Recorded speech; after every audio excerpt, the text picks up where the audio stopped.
السلام علیکم ورحمۃ اللہ وبرکاتہ۔ مولا علی کرم اللہ وجہ الکریم کی زندگی پاک میں دیکھیں، بزدلی سے دور رکھ کر کے عدل و انصاف کے فیصلے قائم رکھنا، یہ خلافت راشدہ میں ہوا ہے۔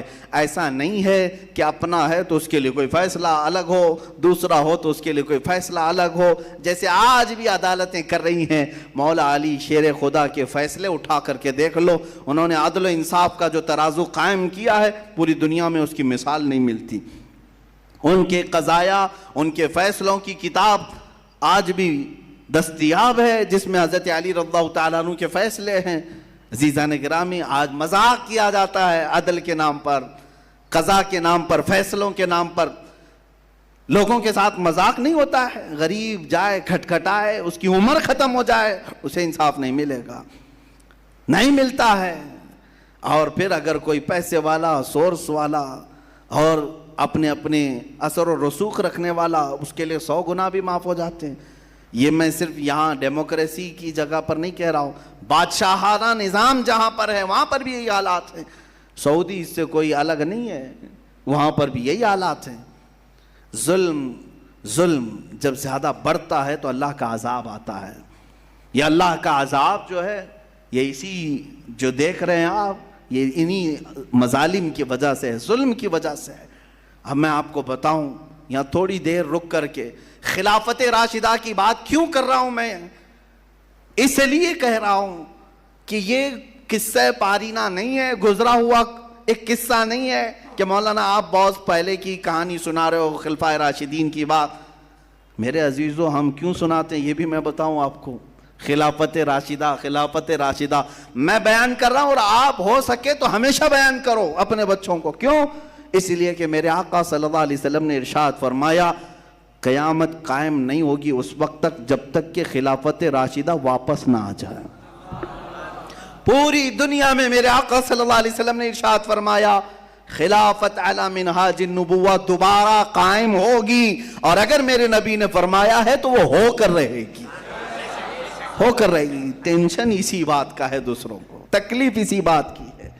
حضور اکرم صلی اللہ تعالیٰ علیہ وسلم کہ اس فرمان عالی شان کو جو ہم نے سنا ہے، وہ دوسرے بھی پڑھتے ہیں، جانتے ہیں کہ ان کی باتیں جھوٹ نہیں ہو سکتی، ان کی بشارتیں پوری ہوتی ہیں، تو پھر واپس خلافت لوٹنے والی ہے۔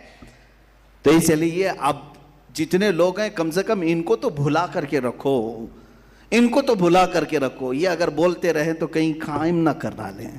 عزیزان گرامی، لگے ہاتھوں میں صرف اور صرف تجزیہ کر رہا ہوں، باقی کوئی میرے یہ نہیں ہے، صرف اوپینین دینے کی تو ہر ایک کو آزادی ہے۔ ہاں، جب فریڈم آف ایکسپریشن میں لوگ گالیاں دے سکتے ہیں، یہی تو ہو رہا ہے نا آج، freedom of speech, freedom of expression کے نام پر گالیاں دے رہے ہیں، تو ہم تجزیہ کیوں نہیں کر سکتے؟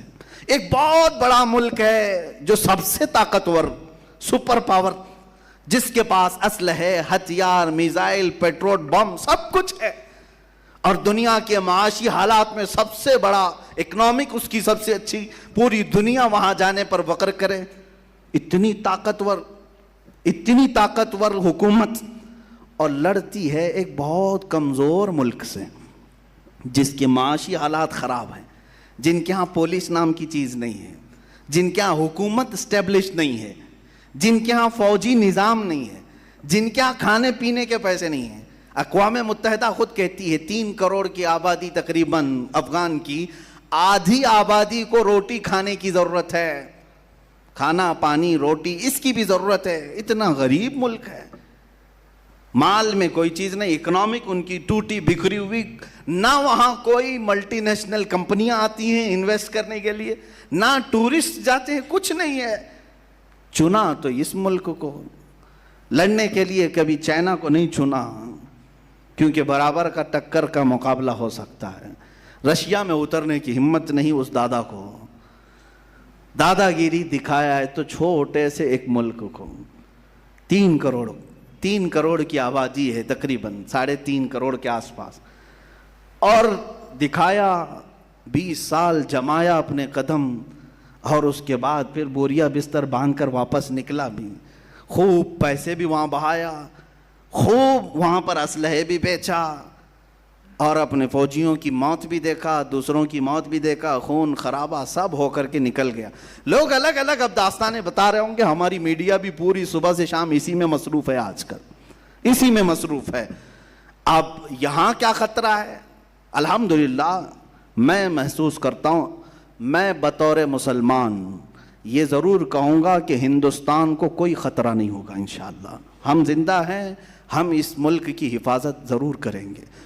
ان بھگوا لوگوں کی طرح سے نہیں ہے جو صرف اور صرف چیخنے اور چلانے والے ہیں. خون کی ضرورت پیش آئی انشاءاللہ پیش کریں گے, بزدلی نہیں آئے گی. لیکن بات تجزیے کی کہہ رہا ہوں, چھوٹا ملک, بہت بڑی طاقت, مقابلہ سمجھ میں نہیں آتا. اور خود اکیلا بھی نہیں, نیٹو فوجیں پوری لے کر, تقریباً 40 کنٹریز کی فوجیں لے کر کے اتر رہے ہیں. مارا بھی, توڑا بھی, ختم بھی کیا. 20 سال کے بعد حاصل کیا ہوا پتہ نہیں چل رہا ابھی تک. بھائی دوسری جنگیں پیٹرول چرانے کے لیے, تیل چرانے کے لیے ہوئی, یہاں کیا چرانے کے لیے آئے تھے؟ کبھی آپ نے سوچا یہاں کیا چرانے آئے تھے؟ عراق میں تو سمجھ میں آتا ہے کہ زبردستی نافذ کر کے وہاں سے پورا تیل چرا کے لے گئے. دوسری جگہوں پر اپنی قوت جمانے. یہاں کیا تھا تمہارا, کیا تکلیف کیا تھی؟ میں آپ کو راز بتا دوں. وہ بہت بڑا سپر پاور, وہ بہت بڑی طاقت, اور ایک بہت چھوٹا سا ملک. تکلیف کس بات کی؟ بہانہ تو بنایا تھا القاعدہ کا, خیر ٹھیک ہے.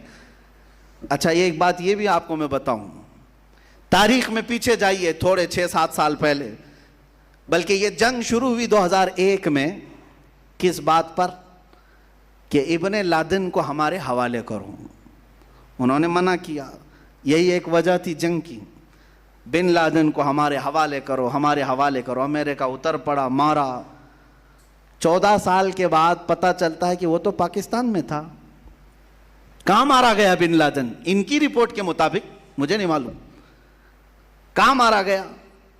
پاکستان میں مارا گیا. تو پھر افغانستان میں کس کے لیے لڑ رہے تھے؟ اگر وہ وہاں بیٹھا تھا تو افغانستان میں کیوں لڑے؟ مر گیا بن لادن تو پھر 6 سال تک کیوں بیٹھے رہے؟ یہ ایک راز ہے میرے عزیزوں. نہ بن لادن کی ضرورت تھی ان کو, نہ کسی اور جماعت کی ضرورت تھی. میں جو محسوس کرتا ہوں وہ صرف یہ ہے کہ وہ بشارت مصطفیٰ تھی. میرے آقا صلی اللہ تعالیٰ علیہ وسلم کی ایک حدیث ہے, ہو سکتا ہے مسلمان زیادہ پڑھتے نہیں لیکن دوسروں کی پوری نظر ہے. حضور پاک صلی اللہ علیہ وسلم نے فرمایا قیامت کے قریب خراسان سے ایک جماعت نکلے گی. یہ حدیث پاک, خراسان سے ایک جماعت نکلے گی اور وہ جھنڈے لہراتے ہوئے آئے گی, سیدھے بیت المقدس پر گاڑ دے گی. یہ حدیث ہے, یہ وہ سننا نہیں چاہیں گے. میں پھر سے پڑھتا ہوں حدیث. حضور پاک صلی اللہ علیہ وسلم نے فرمایا خراسان سے ایک جماعت نکلے گی اور وہ جھنڈے لہراتے ہوئے بیت المقدس, ایلیا لفظ آیا حدیث میں, وہاں جا کر گاڑ دے گی. میرے آقا نے اس کے ساتھ یہ لفظ بھی فرمایا دنیا کی ساری طاقتیں ان کا راستہ نہیں روک سکیں گی. ٹینشن اس بات کا ہے. اب آپ خراسان کس کو کہتے ہیں یہ اب میں آپ کے حوالے چھوڑتا ہوں, تلاش کر کے لاؤ کہ خراسان کس کو کہتے ہیں, خراسان کہاں ہے. یہ تھوڑا بہت تو آپ کو بھی محنت کرنی پڑے گی. پورا میں کھل کر کے بولوں تو بہت سارے لوگوں کو پھر تکلیف ہو جائے گی کہ اچھا خراسان کی یہ حدیث پھر سے آپ اسی پر فٹ کر رہے ہیں. نہیں, میں تو حضور کی حدیث سنا رہا ہوں کہ خراسان سے ایک جماعت نکلے گی. یہی ڈر تھا بڑی طاقت کو کہ وہاں سے کوئی جماعت نہ نکلے جو اسرائیل کے تک آ سکے, جو بیت المقدس تک آ سکے. اپنی ناجائز اولاد کو بچانا تھا, اس لیے کہ وہاں سے کوئی آنے والا یا اٹھنے والا دکھے تو بار بار حملے کیے جائیں گے. تم 1000 حملے کر لو لیکن فرمان مصطفیٰ ہو کر رہے گا. میرے آقا صلی اللہ تعالیٰ علیہ وسلم نے جو فرمایا وہ ہو کر رہے گا. مجھے ان کے سیاسی معاملات سے کوئی شغف نہیں, کوئی تعلق نہیں. مجھے اس کے متعلق کوئی اپنی حتمی رائے نہیں ہے. محض میں نے ایک تجزیہ پیش کیا ہے کہ صرف اگر کسی نے کہہ دیا کہ ہمارا لیڈر امیر المومنین ہوگا تو دنیا میں بھونچال آ گیا.